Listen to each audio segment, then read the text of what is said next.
C'était la nuit du 5 octobre 2020. Une voiture noire se faufilait silencieusement par la porte latérale du palais de Buckingham.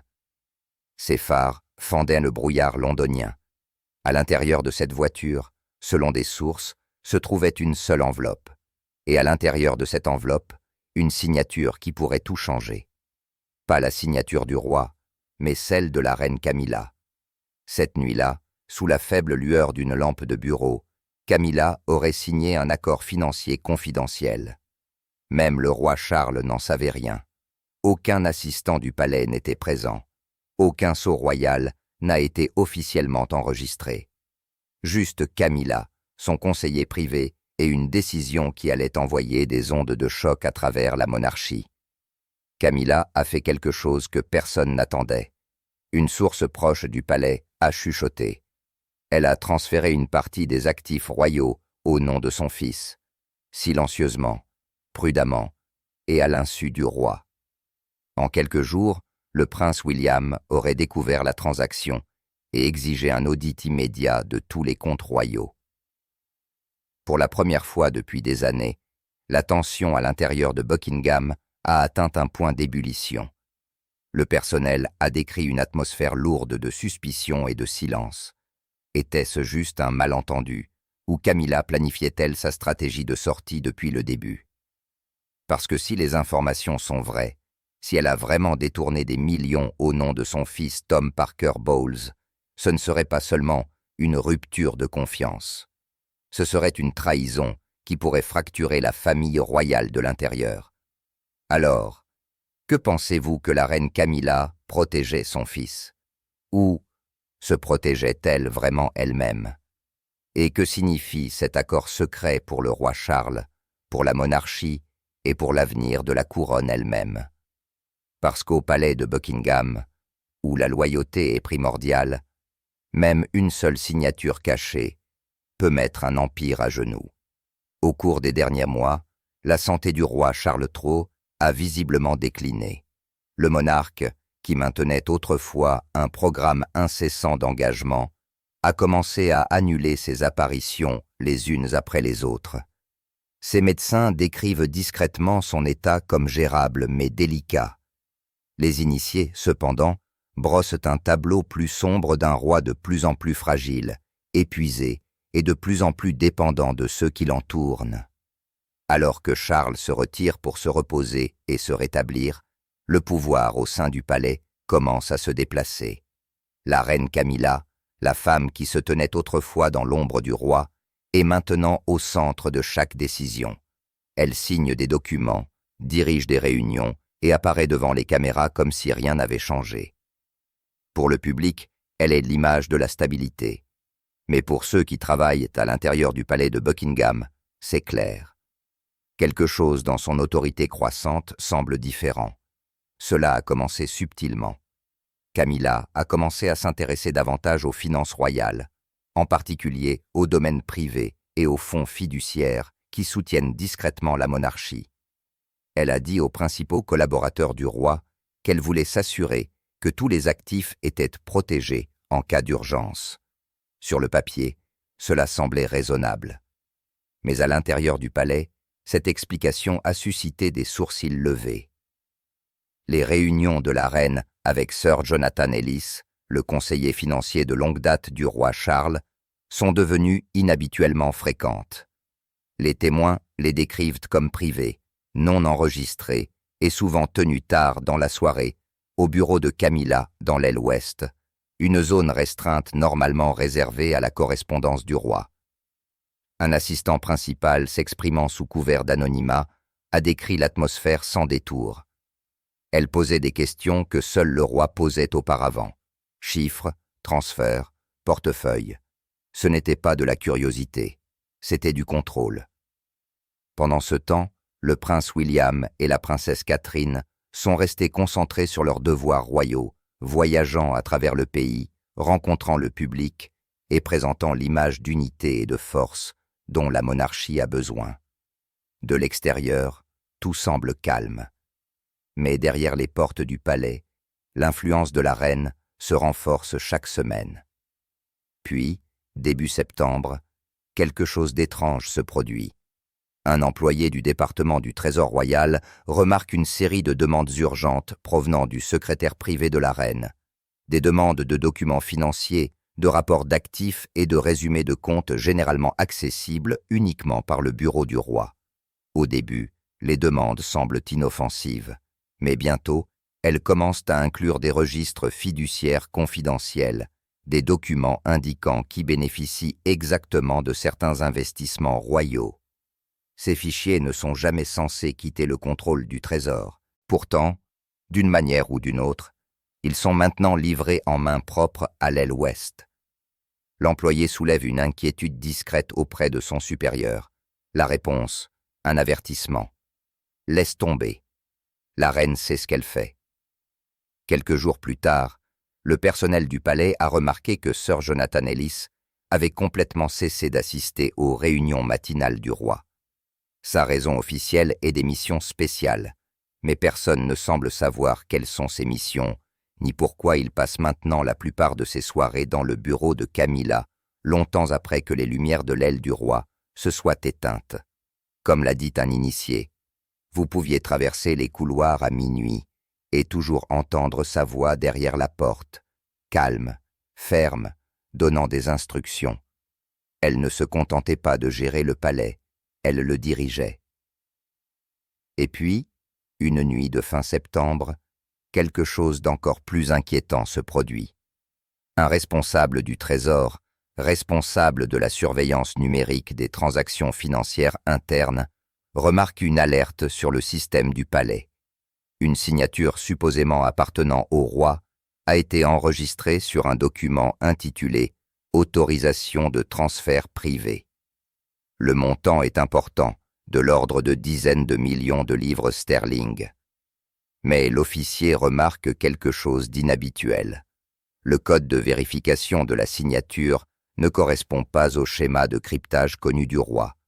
L'horodatage indique que le document a été approuvé à 11h47 depuis un poste de travail situé dans l'aile ouest, précisément où se trouve le bureau privé de la reine Camilla. L'officier signale l'anomalie à son superviseur.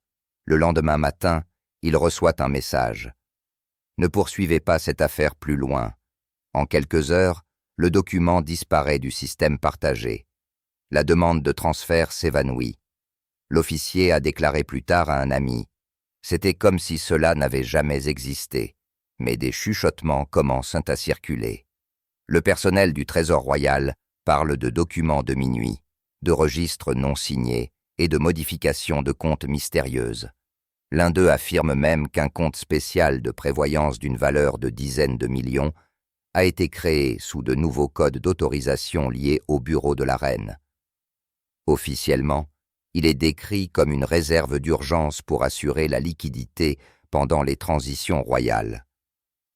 Mais certains au sein du palais pensent qu'il s'agit de quelque chose de complètement différent, un bouclier financier discret. Cela ressemblait à une préparation. Un initié dit « Préparation pour un avenir qui n'inclut pas le roi ».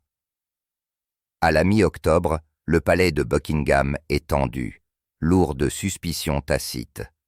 Le roi apparaît brièvement en public, saluant chaque semaine les caméras lors de ses rares sorties. Camilla, en revanche, rayonne de confiance. Elle sourit aux photographes, serre la main des diplomates et parle avec l'autorité de quelqu'un qui sait que personne ne la contestera. Et peut-être a-t-elle raison, car personne n'ose le faire. Même les hauts fonctionnaires, qui sentent que quelque chose ne va pas, restent silencieux. La monarchie a surmonté trop de scandales pour en risquer un autre. Mais les rumeurs continuent de se répandre, chuchotées autour d'un thé, échangées dans des courriels codés, insinuées dans des regards furtifs dans les couloirs. L'expression « fond de Camilla » commence à faire surface parmi les assistants subalternes. Personne ne peut prouver son existence. Personne ne peut remonter la piste de papier. Mais le nom persiste comme de la fumée après un incendie. Puis vient le tournant. Un ancien employé du Trésor qui a quitté le palais il y a quelques semaines révèle à un ami journaliste qu'un nouveau bénéficiaire a été discrètement ajouté à l'un des comptes fiduciaires royaux privés. Le changement était subtil, caché derrière des entrées codées, mais après avoir décodé les initiales, le nom devient clair. TPB Tom Parker Bowles, le fils de la reine. Lorsque cette information parvient au cercle restreint du prince William, les signaux d'alarme se déclenchent.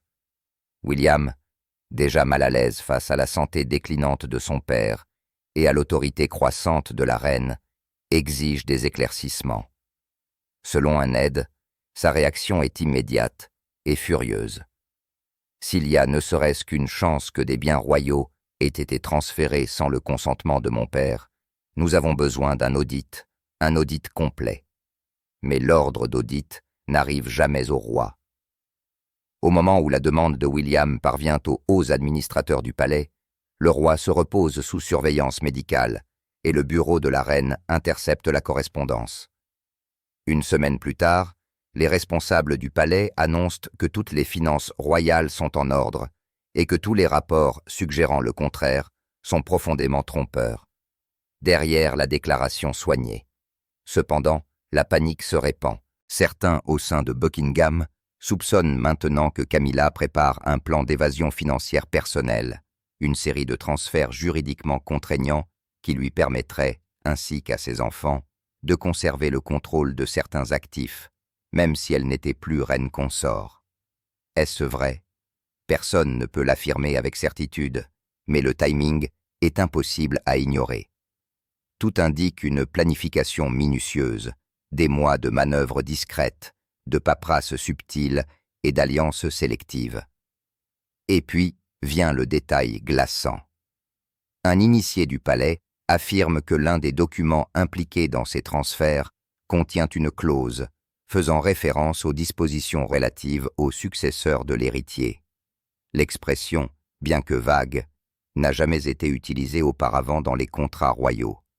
Lorsqu'on lui a demandé ce que cela pouvait signifier, l'initié a simplement répondu « On dirait que quelqu'un se prépare pour le prochain chapitre, non pas du règne du roi, mais du sien. » À ce stade, l'atmosphère à l'intérieur de Buckingham ressemble moins à un palais qu'à un autocuiseur. Même le personnel chevronné qui a servi la reine Élisabeth II dit n'avoir jamais rien vu de tel. Ce n'est pas un conflit ouvert, explique un historien royal. C'est un pouvoir silencieux, et c'est toujours le type le plus dangereux. La reine sourit toujours aux caméras. Le roi salue toujours de la fenêtre de la voiture. Une déclaration officielle insiste toujours sur le fait que tout est parfaitement normal. Mais à l'intérieur de ces murs dorés, une question silencieuse résonne dans tous les quartiers. Si Camilla a vraiment transféré des millions au nom de son fils, que se passe-t-il lorsque le roi le découvre? Ou pire, et s'il le savait déjà? Le calme au sein du palais de Buckingham semble désormais trompeur, fragile comme du verre prêt à se briser. Parce que parfois, les tempêtes les plus dangereuses ne sont pas celles que l'on voit venir, ce sont celles qui ont déjà commencé. C'était la nuit du 5 octobre 2025. Le palais de Buckingham était presque silencieux, ses couloirs baignés dans la faible lueur d'appliques antiques. Le bruit de la pluie frappant légèrement contre les hautes fenêtres se mêlait au grincement occasionnel du vieux bois. Le genre de calme qui semblait retenir son souffle avant quelque chose d'irréversible. Au plus profond de l'aile ouest, une seule lampe brûlait dans le bureau privé de la reine Camilla. La pièce, habituellement réservée à la correspondance discrète, était devenue la scène d'une réunion que personne n'était censé connaître. À précisément 22h45, les caméras de sécurité privée du palais ont montré Sir Jonathan Ellis entrant par le passage latéral reliant les quartiers administratifs. Il était suivi de près par une femme en manteau sombre, identifiée plus tard comme Margaret Haves, une avocate principale ayant des liens de longue date avec l'équipe juridique privée de la duchesse. Les deux hommes portaient de minces dossiers en cuir, du genre utilisé pour les papiers financiers confidentiels. À l'intérieur, Camilla attendait. Elle se tenait près de la cheminée, toujours dans sa tenue de cérémonie de ses engagements précédents, sa posture parfaitement composée, mais son expression marquée par une trace de fatigue ou peut-être d'anticipation. L'horloge sur le manteau de la cheminée tic-taquait avec une précision déconcertante, alors qu'Ellis fermait la lourde porte en chêne derrière lui. « Merci d'être venu à cette heure, Jonathan, » commença Camilla, sa voix basse mais ferme. « Nous ne pouvons plus retarder cela. » Ellis posa son dossier sur le bureau, jeta un bref coup d'œil à Hafs, puis parla. « Tout a été préparé, Votre Majesté. Le transfert se fera discrètement, mais je dois souligner qu'il doit rester interne. Personne du Trésor royal ne doit être au courant tant qu'il n'est pas finalisé. » Hafs hocha la tête et commença à déplier plusieurs documents soigneusement alignés sur la surface polie.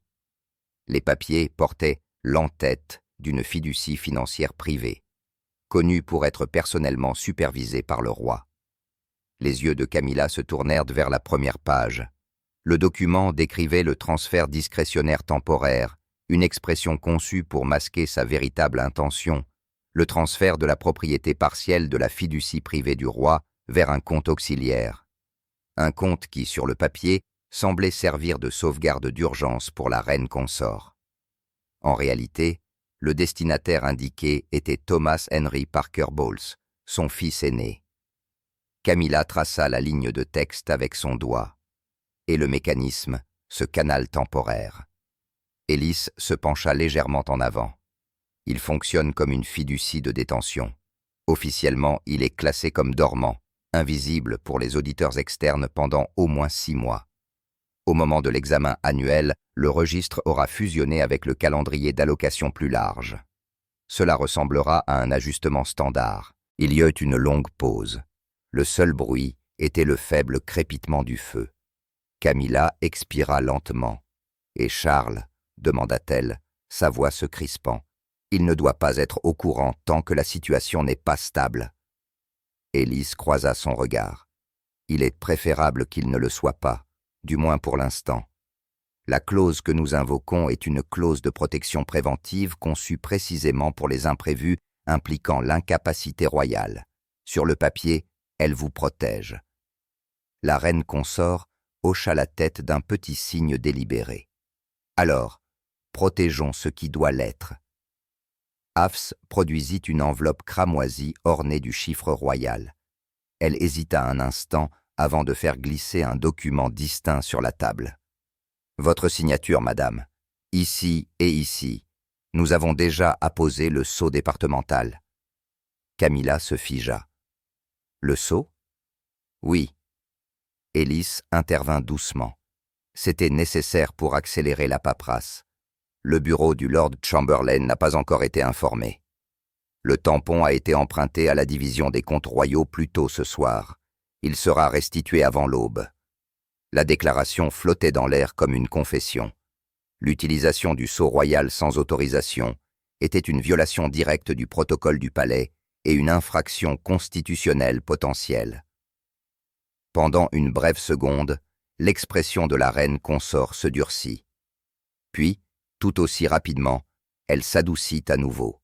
« Alors, assurez-vous qu'il soit retourné, » dit-elle. « Pas de traces, pas de retard. » Le stylo dans sa main resta en suspens pendant un battement de cœur, puis descendit sur le papier.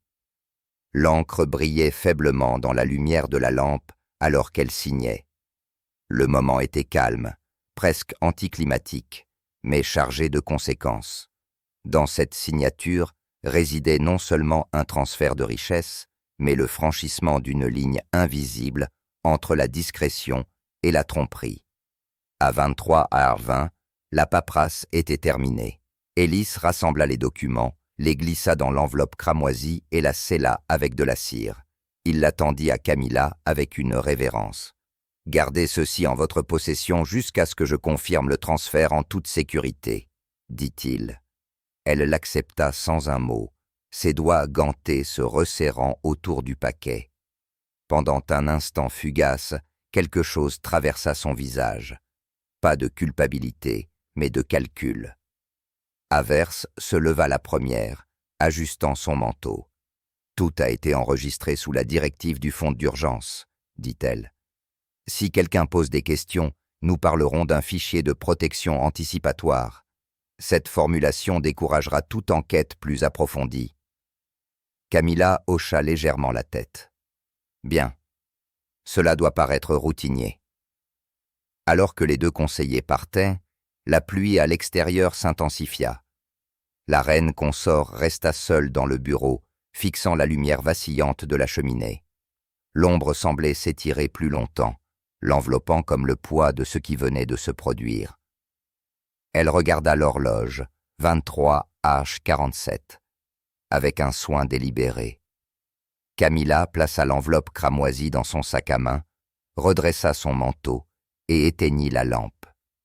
En ouvrant la porte du bureau, le couloir au-delà était vide. Le palais dormait, ignorant qu'à l'intérieur de ses murs, une décision venait d'être prise qui pourrait ébranler ses fondations. Un simple valet de pied stationné à proximité se souvint plus tard avoir vu la reine consort marcher rapidement vers le couloir est. Elle ne parlait à personne. Il a dit qu'elle est juste passée en tenant une enveloppe rouge et a disparu dans le couloir. C'était sa dernière apparition officielle avant minuit. Et bien que personne ne le sache alors, les documents scellés dans cette enveloppe allaient, dans les jours à venir, déclencher le genre de tempête que le palais de Buckingham n'avait pas connu depuis des décennies. Mais pour cette nuit-là, le secret est resté intact, silencieux, scellé et en attente. Le soleil du matin filtrait faiblement à travers les hautes fenêtres givrées de l'aile ouest du palais de Buckingham. À l'intérieur d'une salle de réunion calme, la longue table en acajou brillait sous la lumière crue des lustres. C'était censé être un audit trimestriel de routine, juste un autre examen de procédure des comptes royaux. Mais ce matin-là, quelque chose ne tournait pas rond. L'air était plus lourd, les conversations plus courtes, et à la tête de la table était assis le prince William, son expression calme mais illisible. Sir Jonathan Ellis ajusta ses lunettes, feuilletant une pile de rapports. Ses mains bougeaient prudemment, comme si chaque page portait plus de poids que son numéro ne le suggérait.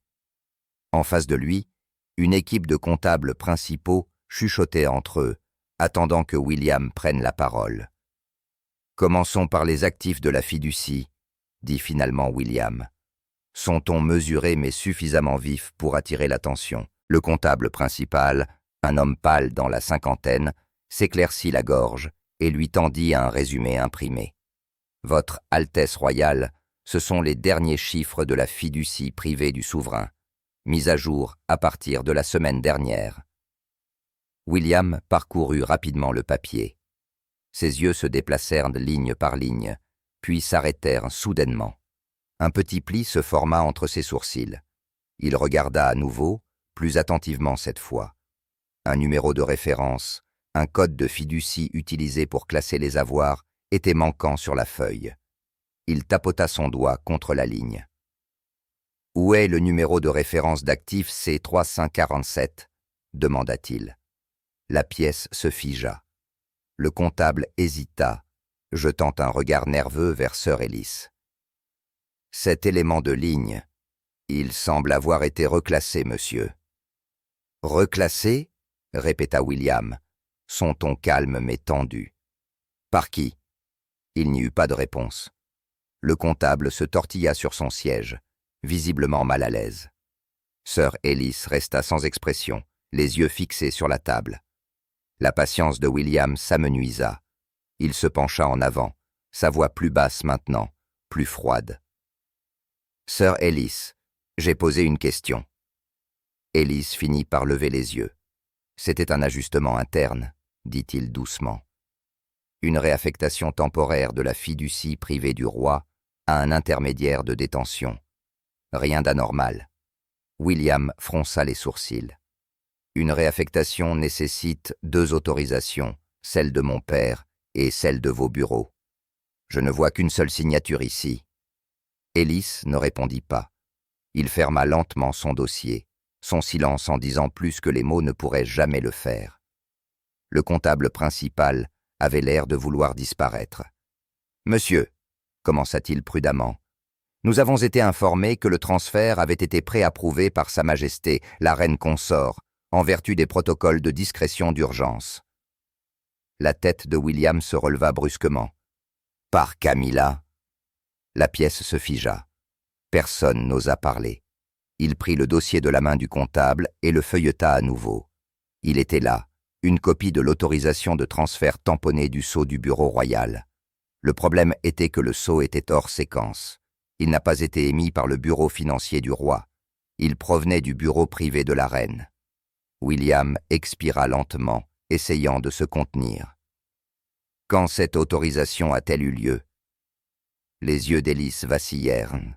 « Il y a 5 nuits. Le 5 octobre. Oui, Votre Altesse royale. Et qu'est-ce qui a été transféré exactement ?» Hélice hésita à nouveau.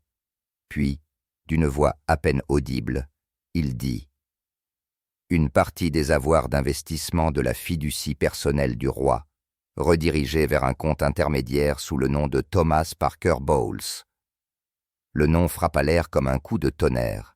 Pendant un moment, personne ne bougea. William resta parfaitement immobile, fixant Hélice. Puis il posa le dossier et repoussa lentement sa chaise. Son sang-froid commença à se fissurer, bien que sa voix restât stable. « Alors, vous êtes en train de me dire, dit-il, que des biens appartenant à la couronne, les biens de mon père, ont été transférés au fils de la reine sans le consentement explicite du roi. » Hélice déglutit difficilement. Cela m'a été présenté comme un arrangement de précaution. Sa Majesté était inquiète à propos de... William coupa court sèchement. « N'appelez pas ça une précaution. Appelez ça comme c'est. Non autorisé. » La tension était insupportable.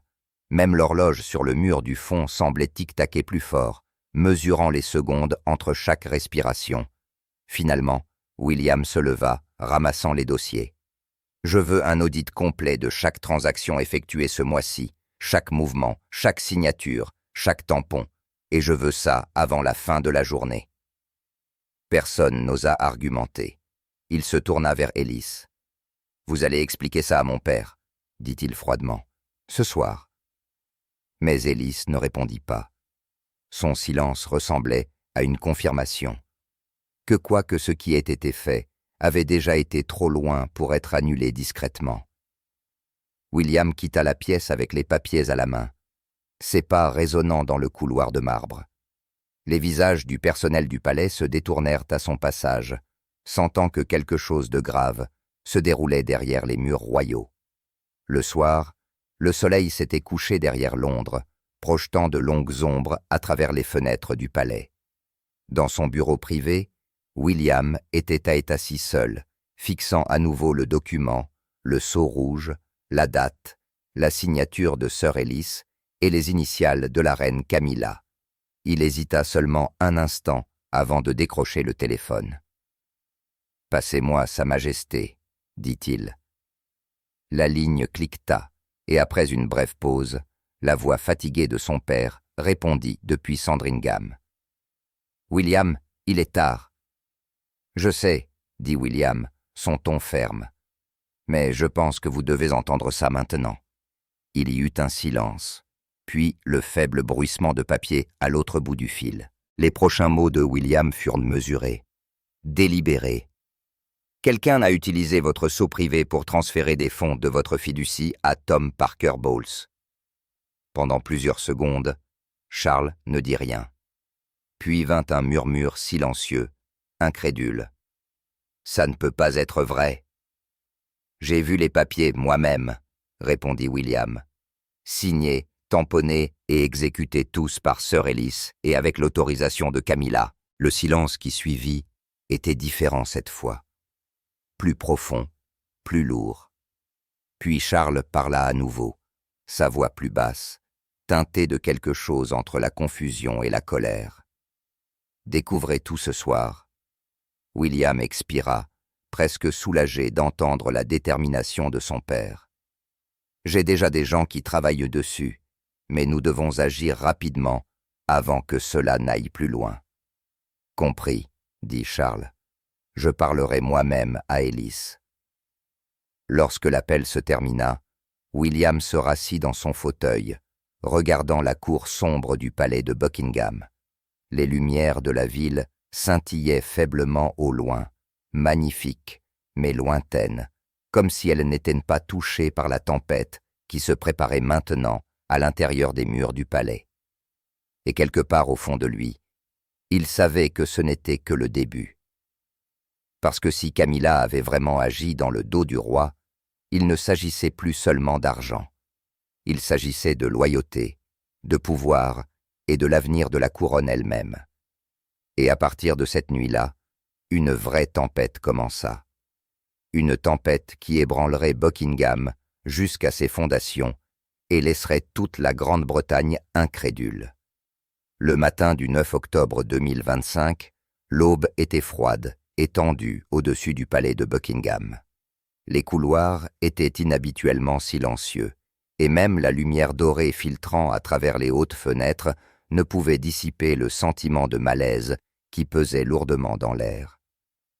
À l'intérieur d'une salle de réunion privée, l'une des confrontations les plus explosives de l'histoire royale moderne était sur le point de se dérouler. Le prince William entra en premier. Son visage était pâle, sa mâchoire serrée par une colère contenue.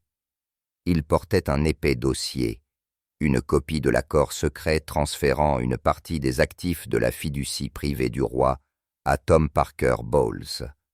En haut de la première page brillait l'incontournable sceau royal rouge, quelque chose qui ne pouvait légalement exister sans l'autorisation formelle du palais. Camilla était déjà là, assise calmement près de la fenêtre. Une tasse d'Earl Grey fumait sur la table devant elle. Elle avait l'air parfaitement composée, bien que ses yeux trahissent un éclair de tension. La princesse Anne était assise à proximité, les bras croisés, son expression gravée de désapprobation. William parla en premier, son ton froid mais contrôlé. « Pouvez-vous m'expliquer ça, belle-mère ? C'est une propriété royale. Personne n'a le droit de la déplacer sans approbation. » Camilla posa soigneusement sa tasse de thé avant de répondre, sa voix calme mais vive. « J'ai fait ce que je devais faire pour protéger l'avenir de mon fils. Tom n'a pas de titre royal, pas de privilège. C'était une précaution, rien de plus. » Anne se leva brusquement de sa chaise, sa patience se brisant. Elle claqua le dossier sur la table. « Le protéger en prenant des biens royaux. Vous vous entendez au moins, Camilla ?» L'air dans la pièce devint lourd d'hostilité. Les yeux de William s'assombrirent. La retenue dans sa voix avait disparu. « Vous savez que c'est mal. Quelle que soit votre excuse, vous n'aviez pas le droit de signer ou d'utiliser le sceau royal. Vous avez outrepassé votre autorité, et vous le savez. » Pour la première fois, le sang-froid de Camilla se fissura. Ses lèvres tremblèrent, puis se resserrèrent à nouveau par défi. Elle croisa le regard furieux de William. « Vous pensez que j'ai fait ça pour moi ? Non. Je l'ai fait parce que je suis fatigué de l'injustice de voir mon fils traité comme un étranger pendant que cette famille protège les siens. Je suis une mère, William, et une mère protège son enfant. » La voix d'Anne s'éleva, coupant la tension comme une lame. « Vous n'êtes pas la seule mère dans ce palais, Camilla, mais la maternité ne vous donne pas le droit de voler à la couronne. » Les mots avaient à peine quitté ses lèvres que la porte s'ouvrit brusquement. Le roi Charles entra. Son visage était pâle, son mouvement lent, comme si chaque respiration pesait lourdement sur sa poitrine. Ses yeux se posèrent sur le dossier sur la table, le sceau rouge, la signature, la preuve indéniable de la trahison. William se tourna vers son père, tendant les documents. « Père, vous devez voir ça. » Charles prit les papiers en silence. Ses mains tremblaient légèrement tandis qu'il tournait les pages. Les secondes passèrent, lourdes et suffocantes, avant qu'il ne parle finalement. « Ce n'est pas ma signature. » La pièce se figea. Le visage de Camilla se vida de sa couleur. « Que dites-vous, Charles? Vous savez que j'ai fait ça pour l'avenir de la famille. Vous avez accepté. » « Je n'ai jamais accepté ça, Camilla. » La voix du roi était froide, stable, inflexible. L'expression de William se durcit tandis qu'il regardait son père et sa belle-mère. Le fossé entre eux n'avait jamais semblé aussi large. Anne marcha jusqu'à la fenêtre, sa voix basse mais ferme. « Ça suffit. Cela devra faire l'objet d'une enquête. Si ce que nous avons vu est vrai, personne, pas même la reine consort, n'est au-dessus de la loi royale. » Le seul son qui restait dans la pièce était le lent tic-tac de l'horloge antique.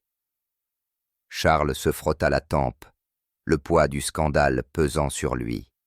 Camilla était assise, figée dans le silence, ses lèvres tremblant légèrement. Pour la première fois, elle sembla réaliser à quel point les choses avaient échappé à son contrôle. En quelques heures, la nouvelle explosa à travers la Grande-Bretagne. Les gros titres hurlaient à la une de tous les journaux. Camilla a signé un accord secret dans le dos du roi. Les présentateurs de télévision disséquèrent chaque rumeur. Les réseaux internationaux diffusèrent à nouveau les images de sécurité granuleuses montrant Camilla quittant le bureau de Sir Jonathan Ellis à 23 H47, serrant dans ses mains une enveloppe rouge scellée. Les images devinrent virales. Le palais de Buckingham se précipita pour publier une déclaration officielle niant l'authenticité des documents et qualifiant cela de malentendu de procédure. Mais personne ne le crut. L'indignation du public inonda les médias sociaux. Elle l'a refait. Elle a trahi la couronne. Pourquoi est-elle encore dans ce palais? Sous une immense pression, le palais ouvrit discrètement une enquête interne. Sir Jonathan Ellis fut convoqué pour être interrogé, son silence étant désormais considéré comme suspect. Pendant ce temps, derrière les murs de Buckingham, le silence régnait. Le roi s'était retiré de la vie publique. William refusa d'assister aux engagements programmés. Anne était, selon les rumeurs, furieuse. Et Camilla, autrefois si intouchable, se retrouva entourée de chuchotements. Chacun de ses mouvements était surveillé, et tandis que les journaux du matin claironnaient son nom en gras, une question résonnait à travers le royaume. Qu'est-ce qui l'a poussé à faire ça? Était-ce le désespoir, la cupidité ou quelque chose de bien plus dangereux? La peur de perdre le contrôle de la couronne elle-même? Le palais de Buckingham est resté pendant des siècles le gardien des secrets royaux, une forteresse où le silence protège le pouvoir et où les apparences comptent plus que la vérité. Mais cette fois, les murs eux-mêmes semblent trembler. Ce qui a commencé comme un acte silencieux à huis clos a maintenant fissuré les fondations mêmes de la monarchie. La confiance a été brisée, les loyautés mises à l'épreuve et la ligne entre la famille et le pouvoir brouillée de façon irréparable. La question reste donc posée. Que cache encore la reine Camilla? Et si la vérité venait à la lumière, qui perdrait tout? Le roi ou la femme assise à ses côtés? Peut-être que la réponse ne se trouve pas dans les gros titres, mais derrière ces portes scellées et dorées du palais de Buckingham, où chaque chuchotement résonne et où chaque secret porte le poids d'une couronne.